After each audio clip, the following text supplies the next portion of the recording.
Genesis, American Standard Version, Chapter 8. And God remembered Noah, and all the beasts, and all the cattle that were with him in the ark. And God made a wind to pass over the earth, and the waters assuaged. The fountains also of the deep and the windows of heaven were stopped, and the rain from heaven was restrained. And the waters were turned from off the earth continually. And after the end of 150 days the waters decreased. And the ark rested in the 7th month, on the 17th day of the month, upon the mountains of Ararat. And the waters decreased continually until the 10th month. In the 10th month, on the 1st day of the month, were the tops of the mountains seen. And it came to pass at the end of 40 days that Noah opened the window of the ark which he had made, and he sent forth a raven, and it went forth to and fro until the waters were dried up from off the earth. And he sent forth a dove from him, to see if the waters were abated from off the face of the ground. But the dove found no rest for the sole of her foot, and she returned unto him to the ark.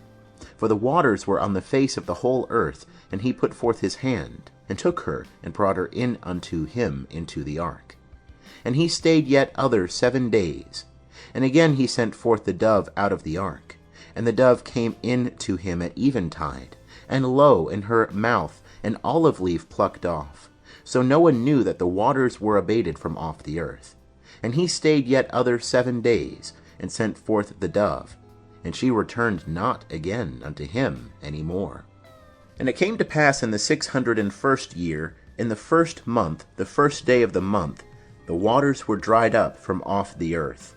And Noah removed the covering of the ark, and looked, and behold, the face of the ground was dried. And in the 2nd month, on the 27th day of the month, was the earth dry. And God spake unto Noah, saying, Go forth from the ark, thou and thy wife, and thy sons' wives with thee. Bring forth with thee every living thing that is with thee of all flesh, both birds and cattle, and every creeping thing that creepeth upon the earth, that they may breed abundantly in the earth, and be fruitful and multiply upon the earth. And Noah went forth, and his sons, and his wife, and his sons' wives with him, every beast, every creeping thing, and every bird, whatsoever moveth upon the earth, after their families went forth out of the ark.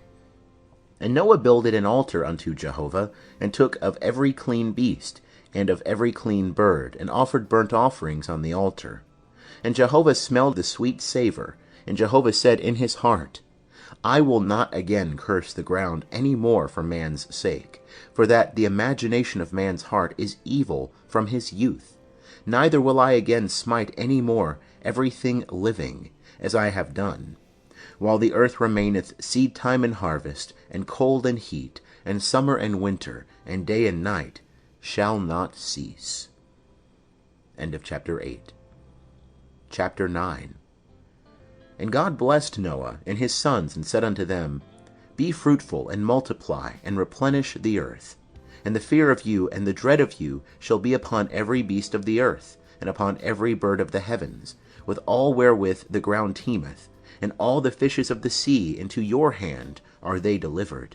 Every moving thing that liveth shall be food for you, as the green herb have I given you all. But flesh with the life thereof, which is the blood thereof, shall ye not eat.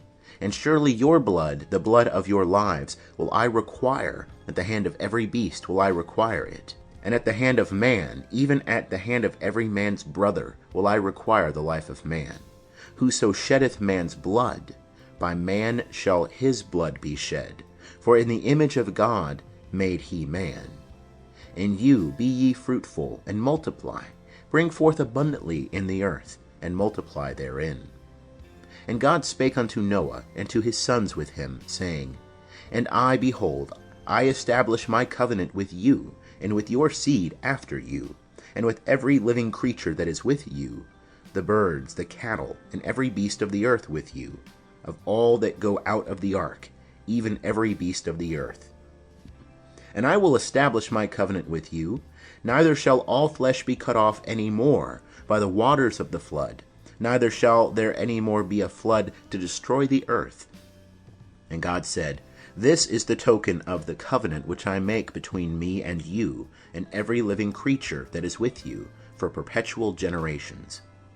I do set my bow in the cloud, and it shall be for a token of a covenant between me and the earth. And it shall come to pass, when I bring a cloud over the earth, that the bow shall be seen in the cloud, and I will remember my covenant, which is between me and you, and every living creature of all flesh. And the waters shall no more become a flood to destroy all flesh. And the bow shall be in the cloud, and I will look upon it, that I may remember the everlasting covenant between God and every living creature of all flesh that is upon the earth.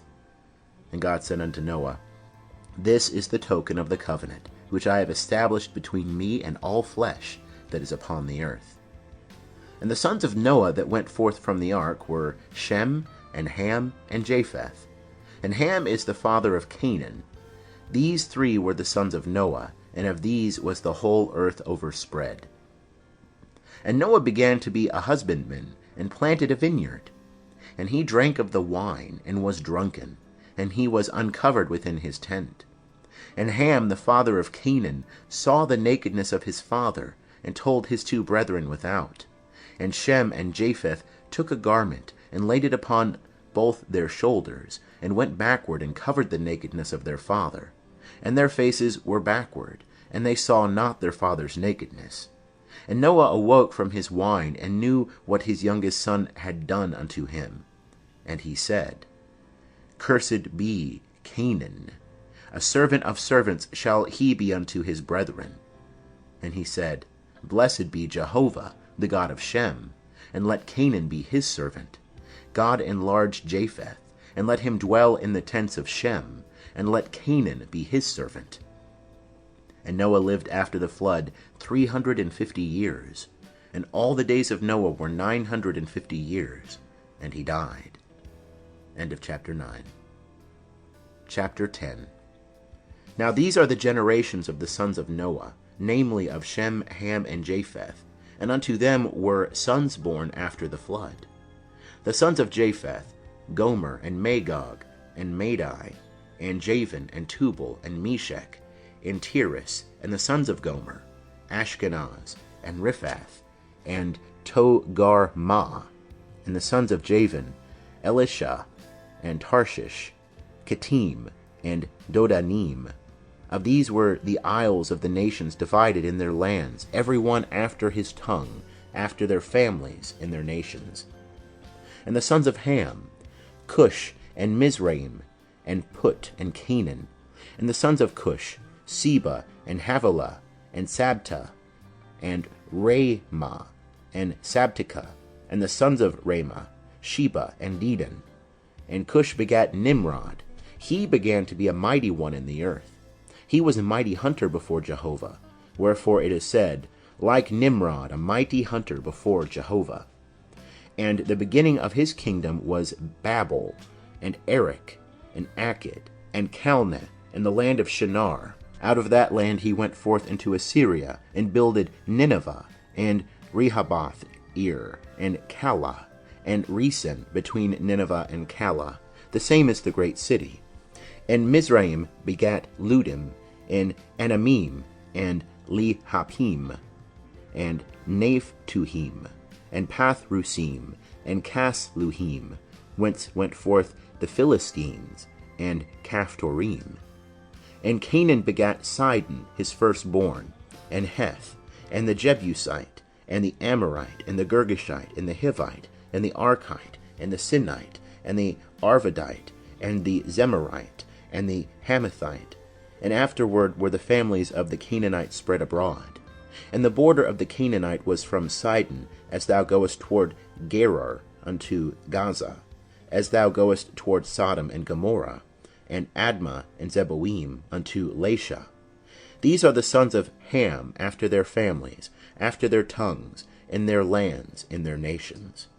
And unto Shem, the father of all the children of Eber, the elder brother of Japheth, to him also were children born. The sons of Shem, Elam, and Asher, and Arpachshad, and Lud, and Aram. And the sons of Aram, Uz, and Hul, and Gether, and Mash. And Arpachshad begat Shelah, and Shelah begat Eber. And unto Eber were born 2 sons. The name of the one was Peleg, for in his days was the earth divided. And his brother's name was Joktan. And Joktan begat Almodad, and Sheleph, and Hazarmaveth, and Jerah, and Hadoram, and Uzal, and Diklah, and Obal, and Abimael, and Sheba, and Ophir, and Havilah, and Jobab. All these were the sons of Joktan, and their dwelling was from Mesha, as thou goest toward Sephar, the mountain of the east. These are the sons of Shem, after their families, after their tongues, in their lands, after their nations. These are the families of the sons of Noah, after their generations, in their nations, and of these were the nations divided in the earth, after the flood. End of chapter 10. Chapter 11. And the whole earth was of one language, and of one speech. And it came to pass, as they journeyed east, that they found a plain in the land of Shinar, and they dwelt there. And they said one to another, Come, let us make brick, and burn them thoroughly. And they had brick for stone, and slime had they for mortar. And they said, Come, let us build us a city, and a tower, whose top may reach unto heaven. And let us make us a name, lest we be scattered abroad upon the face of the whole earth. And Jehovah came down to see the city, and the tower which the children of men builded. And Jehovah said, Behold, they are one people, and they have all one language, and this is what they begin to do. And now nothing will be withholden from them, which they purpose to do. Come, let us go down and there confound their language, that they may not understand one another's speech. So Jehovah scattered them abroad from thence upon the face of all the earth. And they left off building the city. Therefore was the name of it called Babel, because Jehovah did there confound the language of all the earth. And from thence did Jehovah scatter them abroad upon the face of all the earth. These are the generations of Shem. Shem was 100 years old, and begat Arpachshad 2 years after the flood. And Shem lived after he begat Arpachshad 500 years, and begat sons and daughters.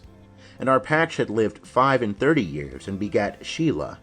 And Arpachshad lived after he begat Shelah 403 years, and begat sons and daughters. And Shelah lived 30 years, and begat Eber. And Shelah lived after he begat Eber 403 years, and begat sons and daughters. And Eber lived 34 years, and begat Peleg.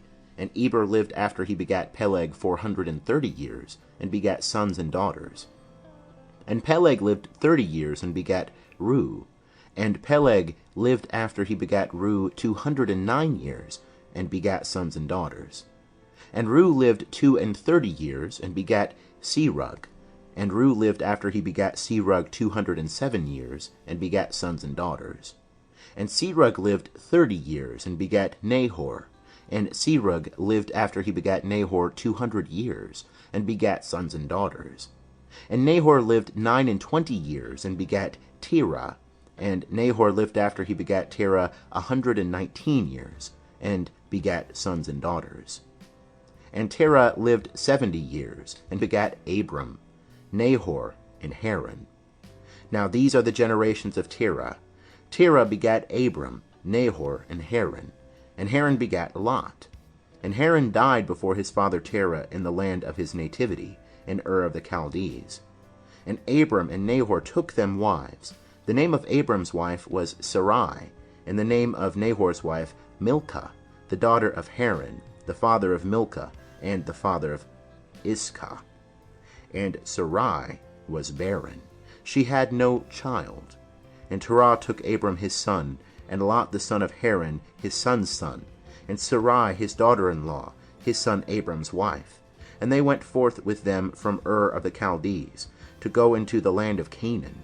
And they came unto Haran, and dwelt there. And the days of Terah were 205 years, and Terah died in Haran. End of chapter 11.